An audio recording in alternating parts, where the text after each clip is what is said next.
My father looked me straight in the eye across a crowded restaurant and said, "You are not my son anymore." Every person at the table went silent. The worst part was that he said it because I had tried to save him from losing everything. My name is Ryan Carter.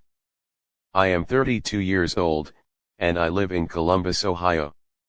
For most of my life, my father, Michael, was the person I respected more than anyone. He worked as a mechanic for nearly 40 years. He never made a fortune, but he worked hard, paid his bills, and took pride in providing for his family. After my mother passed away from cancer, my father became much more isolated.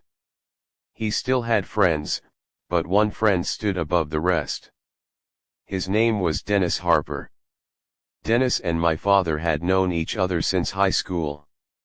He was charming, confident, and always seemed to have a new opportunity to talk about. I worked as an accountant for a manufacturing company. Numbers were part of my everyday life. Because of that, I tended to be careful with money. My father often joked that I worried too much.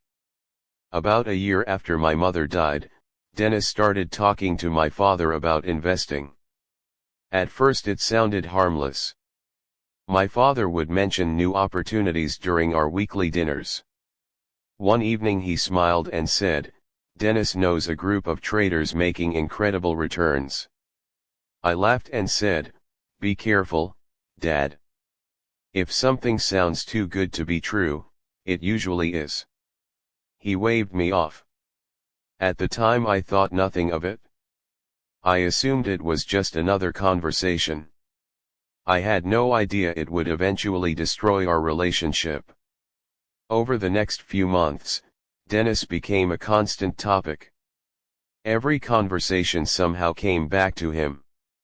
According to my father, Dennis had connections with experienced traders who could consistently double investments. The first warning sign came when my father mentioned withdrawing money from his retirement account. I nearly dropped my fork. I asked, "How much money are we talking about?" He shrugged. "Just 50,000 for now." I stared at him. "For now?" He smiled. "You have to spend money to make money." Something felt wrong immediately. My father had always been cautious. Suddenly he sounded like a salesman. I asked for details. He could not explain exactly how the investment worked. He only repeated things Dennis had told him. The next day I started researching. The company Dennis mentioned barely existed online. Its website looked rushed. Its address led to a small office that appeared mostly empty. When I showed my father what I found, he became defensive. "You think you know everything because you work with spreadsheets." "Dad, I am not saying that. I am saying this doesn't make sense." Dennis would never lie to me. That conversation ended badly. Weeks later my father invested the money anyway. At first everything looked successful. Dennis regularly showed him statements claiming huge profits. My father became excited. He talked about early retirement, he talked about traveling. He even talked about helping future grandchildren pay for college. Then he invested more. Then even more. Each time I raised concerns, my father grew angrier. One afternoon I visited his house and found Dennis sitting at the kitchen table. Dennis smiled and said, "Ryan, your father tells me you don't trust us." I replied, "I trust facts." His smile faded slightly. "You are missing out on a great opportunity." I looked at my father. "Dad, please slow down." Dennis leaned back. "Fear keeps people poor." That sentence bothered me for weeks. A month later I discovered something alarming. While reviewing public records, I found that Dennis had been involved in a previous investment company that had collapsed under suspicious circumstances. There had been complaints, lawsuits, and allegations of fraud. I printed everything. That evening I drove straight to my father's house. I laid the documents on the table. "Dad, look at this." He skimmed the pages. Dennis arrived halfway through the conversation. The moment he saw the papers, his expression changed. He quickly started explaining everything away. Old misunderstandings. False accusations. Jealous people. According to him, every warning sign had an innocent explanation. To my shock, my father believed him. Then Dennis pointed at me. "He wants control of your money." I felt like I had been punched. "What are you talking about?" Dennis shook his head sadly. "He thinks you're getting older and easier to influence." My father stared at me. For the first time in my life, I saw suspicion in his eyes. I left that night feeling sick. Over the next several weeks things became worse. Family members started treating me differently. Apparently Dennis had been telling people that I was trying to interfere because I wanted access to my father's savings. My aunt called me and asked why I was pressuring my father.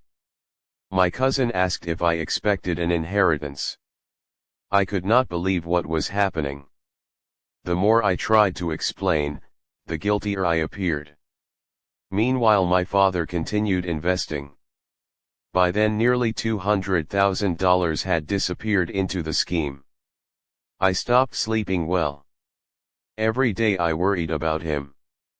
One morning I received a call from a former employee connected to Dennis's company. After hearing about my investigation, he wanted to talk. We met at a coffee shop. What he told me confirmed my worst fears. The profits were fake. The statements were fake. New investors' money was being used to pay earlier investors. It was a classic scam. He even provided emails and internal records. For the first time, I had proof. I felt relieved and terrified at the same time. That weekend my father invited the family to dinner at a local restaurant. I decided this was my chance. When everyone had finished eating, I placed a folder on the table. My father frowned. "What is this?" I opened the folder and showed the evidence. The room became silent. I explained everything carefully. I expected shock. Instead, Dennis became furious. He accused me of fabricating documents. My father stood up. His face was red. His hands were shaking. Then came the moment I will never forget. "You are obsessed," he said. "Dad." "No. You are trying to destroy my best friend." I looked around the table. Nobody defended me. Then he said the words that changed everything. "You are not my son anymore." The room froze. I could barely breathe. I stood up, gathered my papers, and walked out. Not a single person followed me. That night was the lowest point of my life. I lost my father and most of my family in a matter of minutes. For weeks I questioned myself. Maybe I should have stayed quiet. Maybe I should have let him make his own decisions. But every time I considered giving up, I remembered one fact. He was still being robbed. I finally made a decision. If my father would not listen to me, I would go to the authorities. I submitted every document I had collected. The investigation moved slowly at first. Months passed. My father refused all contact. Birthday messages went unanswered. Phone calls went unanswered. Letters came back unopened. The silence hurt more than I expected. Then everything changed. Federal investigators froze several accounts connected to the investment operation.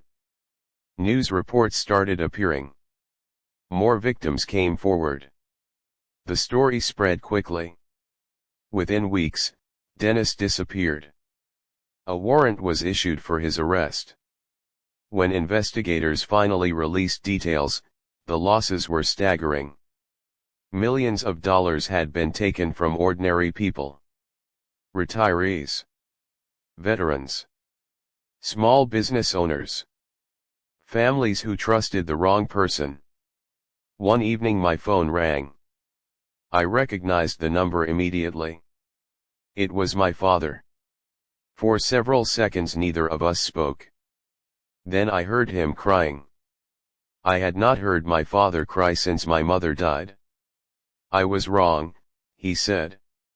Those 3 words carried years of pain. He told me everything. The money was gone. Almost all of his retirement savings had vanished.